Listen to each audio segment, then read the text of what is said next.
Guys, আজকে আমরা এসেছি জগন্নাথ মন্দিরে। আর এই মন্দিরটা অবস্থিত হচ্ছে দীঘাতে। মানে দীঘাতে একটা নতুন জগন্নাথ মন্দির মানে তৈরি করা হয়েছে, তোমরা সেটা খুব ভালো করেই জানো।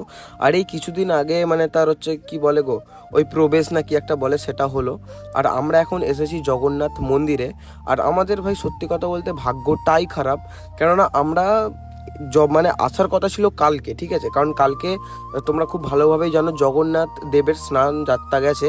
আর কালকে আমরা ছিলাম দীঘাতে, আমাদের এখানে আসার খুব ইচ্ছা ছিল, বাট ওই যে ফ্যামিলি মানে বেশি লোকজন গেলে যেটা হয়, ঠিক আছে, কার এই হয়ে গেছে কার ওই হয়ে গেছে, কে এইখানে যাবে কে ওখানে যাবে, এই কারণে কালকে আসা হয়নি। আর আর সব থেকে বড় কথা তোমাদের লাস্টে বলছি, আর এই হচ্ছে মন্দির।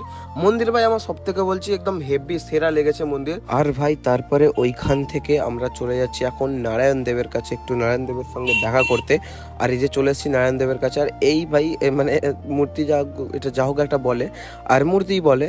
আর এটাকে দেখে আমার সত্যি খুবই ভালো লেগেছে, মন থেকে একদম সুন্দরভাবে প্রণাম টনাম করে নিলাম।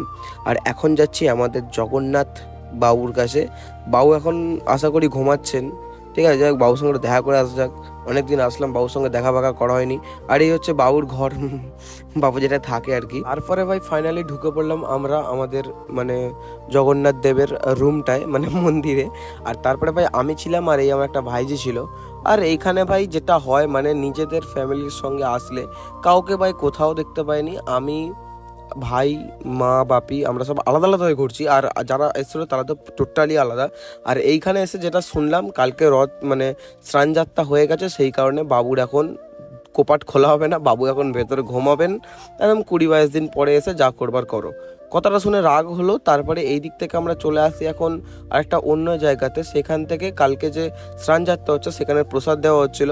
আর আমার ভাই এগুলো খেতে মানে মোট ভালোই লাগে। আর এখান থেকে ভাই প্রসাদটা নিয়ে টুকুস করে গালে পড়ে দিয়ে এখন হচ্ছে বাইরে বেরিয়ে আসছি।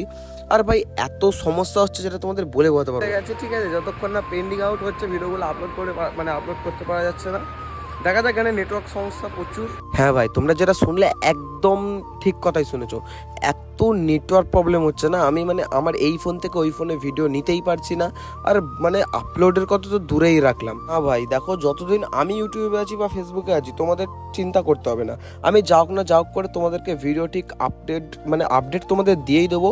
নো টেনশন ভাই, যেতে যেতে শুধু ফলো, কমেন্ট আর সাবস্ক্রাইব করে দিও।